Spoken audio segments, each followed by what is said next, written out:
Good evening, ladies and gentlemen, and welcome to the training yard for Conquerors Blade. So this video is all about how to attack and some advanced tactics for you in siege battles, territory war battles, and how best to use the different kinds of units. Now, I'm going to try and make this video as comprehensive as I can, but I'm going to try and keep it to a fairly short length. So if you have any questions, if you want any further advice or support or anything like that, leave me a comment down in the comments below, and I or someone else will get back to you and help you out wherever you need it. But let's get straight into it.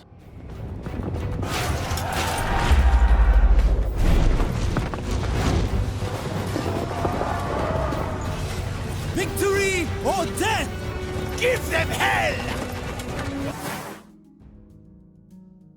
So then, attacking is one of the main parts of Conqueror's Blade, and to be a effective attacker there are a few lessons you do need to learn. So firstly is finding that right weapon class for you. The best thing I can say for this is actually give them all a go, see which one you kind of click with, kind of meld with you the best, and then kind of really master and hone your craft with that weapon. There are tons and tons of weapon guides out on YouTube.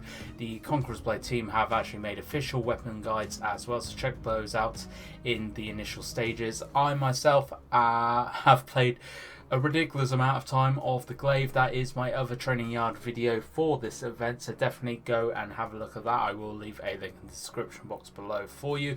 But first off is finding that right weapon that suits your playstyle. Second off, attacking in sieges, attacking in field battles, and attacking in territory wars, and even attacking in AI battles are four totally different beasts.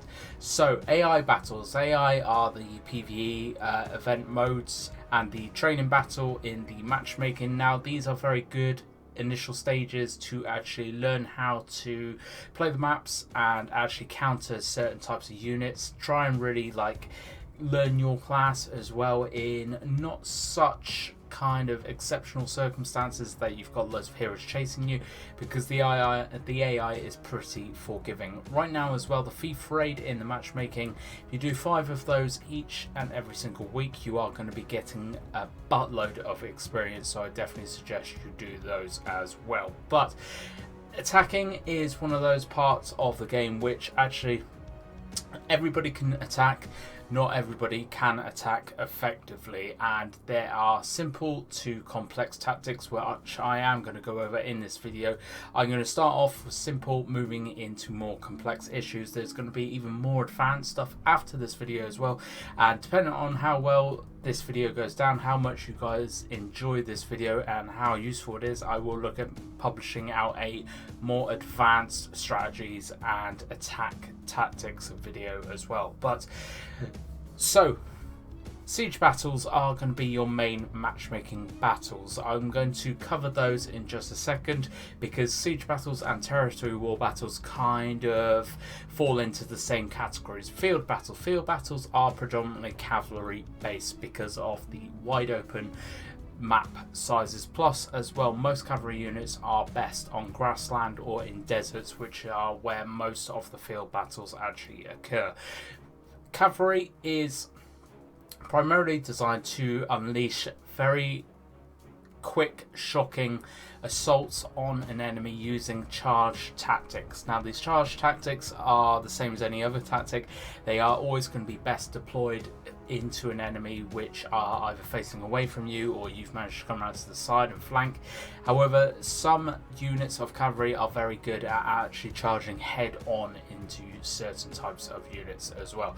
The only units you really got to be aware of charging head on are spear units, pike units, and shield units, because they do and can inflict a lot of damage very, very quickly into your cavalry units. Some cavalry units will decimate them, other cavalry units will suffer very, very badly with them. But like everything, always try and attack a unit in the rear, because that is going to allow you to actually crit quite a lot, and that crit is going to increase the damage output of your unit and of you as well against that enemy unit.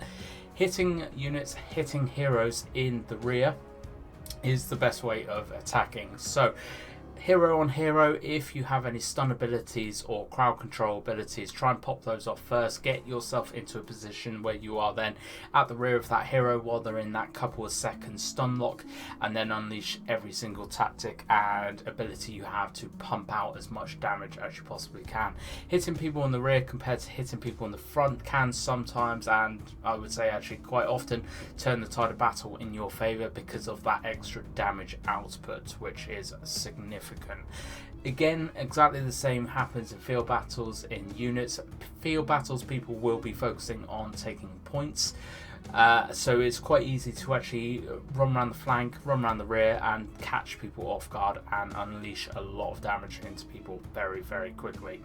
Now, siege battles are a whole different kettle of fish. Now, a lot of the lessons learned from siege battles can be taken over into territory war battles. However, territory war battles are the end game kind of content of Conquerors Blade, where actually you only have that one life in that battle. Once you get knocked out, you then have to wait for a couple more minutes before you can get into that battle again. So take what you can from the siege battle tactics, which I'm going into now, into territory war battles, but just bear that in mind that actually it is a lot more punishing dying in territory war battles. Siege battles are going to be your bread and butter of matchmaking in Conquerors Blade. This is what the game is built about. This is what the game revolves around, really, is sieges against enemy forts, enemy cities, and enemy towns and castles. This is where the game really comes into its own. Every unit class has its real dedicated kind of thing in siege battles. So obviously the ranged units, you're looking at archers. Archers can unleash a constant barrage of good offensive damage against heroes and against units as well. Some archers have the ability to pierce armor, some archers have the ability to inflict bleed, some archers have a ridiculous range on them. So if you want to learn more about the archers and everything, I have done previous guide videos on my channel about them, so go back and have a look at those, because in this video all I'm really telling you is the actual tactics of how to use them. Ranged is obviously best used at ranged. It kind of says it in its title. When ranged classes, especially archers, get involved in sustained melee, they will always come off worse against whatever unit. There are musket units which actually do have a little bit of melee kind of capability, and things like javelin units as well. Even though they're ranged units predominantly, they do have a bit of melee capability. Archers do not whatsoever. Archers will suffer very, very badly. So if you feel that an enemy is fast approaching you and fast getting near you, get your ranged units out of there. Personally, I would say get your muskets out of there, get your javelins out of there, because depending on what that unit is that's rushing you, they're probably going to come off worse anyway, even with that kind of capability in melee. Ranged units are very, very good deployed on castle walls to either stop attackers getting in, or on castle walls after a foothold has been gained by attackers to actually rain fire down upon defenders on certain points. Ranged are very, very good to keep that pressure, keep that damage output going, and really keeping that pressure on the enemy. Very, very good and useful when used in choke points and bottlenecks as well, because actually archer units, musket units, and javelin units as well are very good at putting a lot of damage out very, very quickly with minuscule risk as well, as long as these units are kept at ranged. Now, javelin units are a bit of a weird hybrid, because actually they need to be up in that kind of close to mid-range to get the best out of them. Again, I have done javelin unit guides, go back and check those out on my channel, but these guys have a very limited source of ammo.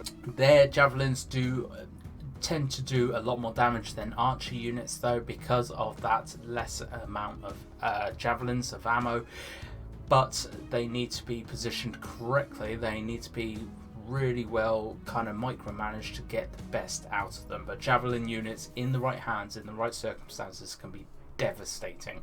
Using javelin units can one-shot heroes. That's how devastating they are.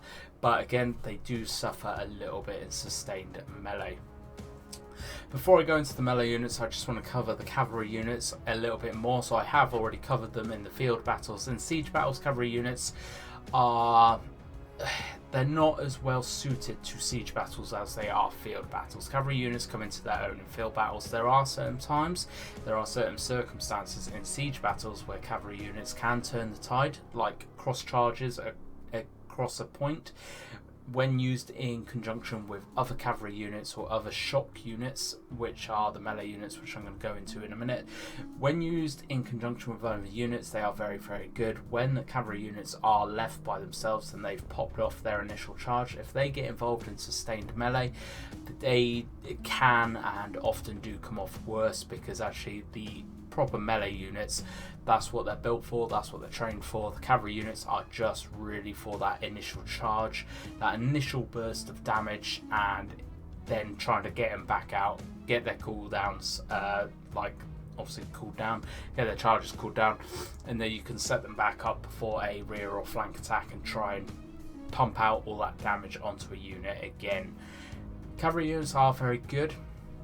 However, they do get stuck on walls, they get stuck in places, their charges also, if you charge a cavalry unit into a wall, they will sustain damage actually charging into that wall. So you've got to be very careful where you pop off their charges in siege battles, especially because if they go into anything, it's going to hurt them quite badly. When I'm actually talking about the cavalry units as well, I want to kind of just quickly mention the ranged units again. Ranged units, especially things like crossbows and stuff, which need to be a little bit closer than archer units. If you set up an crossbow unit like Pavis or somewhere where cavalry units cannot get to them, they can put out a lot of damage very, very quickly with quite a small risk to that Pavis or that crossbow unit. Is definitely one kind of pro tip I got to give you. There are certain points on certain maps where actually you can set a Pavis unit up and they just cannot be touched by anything other than actual melee units. Try and find those spots. They are the best spots for crossbow units.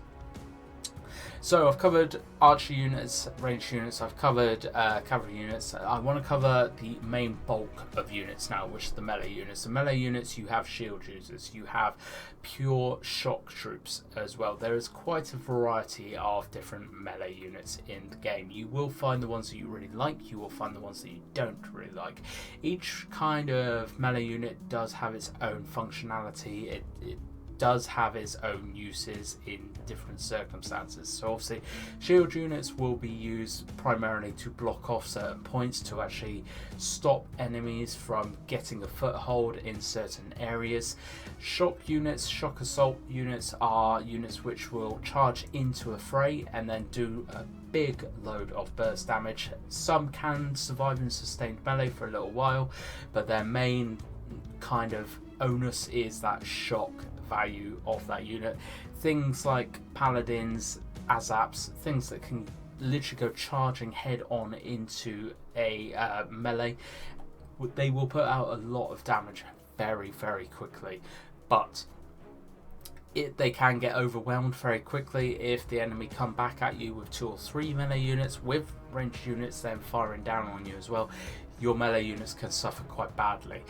Use melee units, use any of the units how they are designed to be played. Make sure you read their veterancy lines, make sure you read actually their bonuses and what they're actually designed for, and play them that way. There's so many times I see people using units, just playing them how they are not designed and then suffering really, really badly with them. So shield units are used to block off points, shock troops are used to put out a lot of burst damage very quickly. Pike units, spear units are very good anti-cavalry units. If you can set these up in a brace formation, especially Forte Braccio pikes, they can do a lot of damage very, very quickly against cavalry units, plus as well actually against any other type of unit that goes charging into them. Pike units and spear units will generally come worse off against sword and shield units. They will put out a lot of damage, they will cause a lot of damage to certain units, but they will usually come off worse against sword and shield using kind of units. Again, there are many pike units which use a charge attack, which can put out a lot of damage.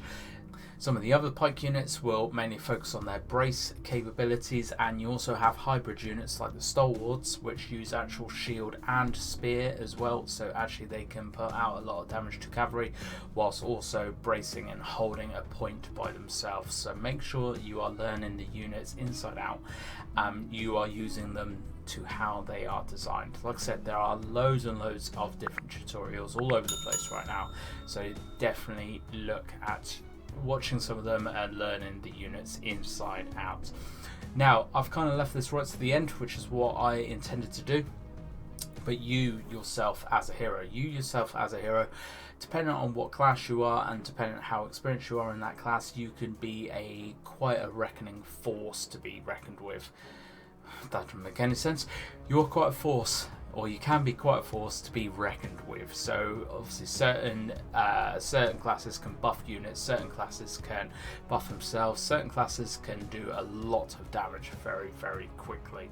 Learn and play your class how it is designed to be played. That is my number one bit of advice. There's so many times I see classes such as short sword being used for damage.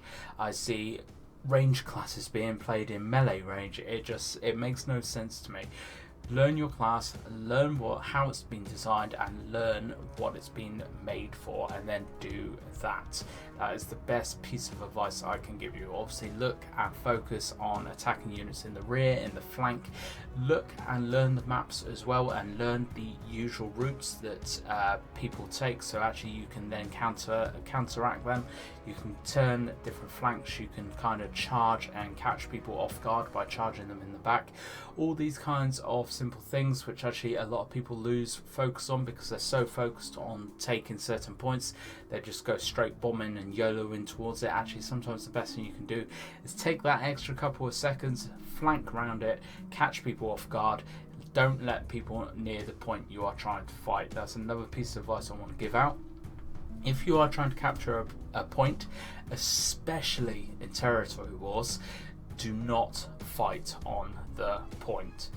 Get enemies off and back away from the point. Try and bottleneck them, try and choke point them, try and choke them off from actually reinforcing that point you are trying to take. So many times when I was shot calling and strategizing in territory wars, and even nowadays I still see it, people are still fighting on the point. If there are no enemies on the point and only allies, you are going to take that point. You only need one person on the point to take it. Make sure everybody else is focusing on keeping any enemies away from that point you are trying to take. That's a big piece of advice I can give to everyone in this game. It doesn't matter if you are new to this game or experienced, fight away from the points. I think that is pretty much it for this one. Like I said, if you want a more advanced, a more kind of complex tactics and strategies video, then please do let me know down in the comments. I hope this video really does help all of you out, whether you're new or old to the game. I kind of want to just kind of clean up any misconceptions of different units and everything like that, and just kind of give you a overview of how to actually play your units and your hero properly, certain different aspects of the game to really focus on as well, and just keep it in mind while you're playing. But thank you very much for watching, folks. Let me know down in the comments below if this video has helped you. Hit that like button, it really helps me out. Share this video around, hit that sub button if you haven't already, and as always folks, I hope to catch you out on the battlefield.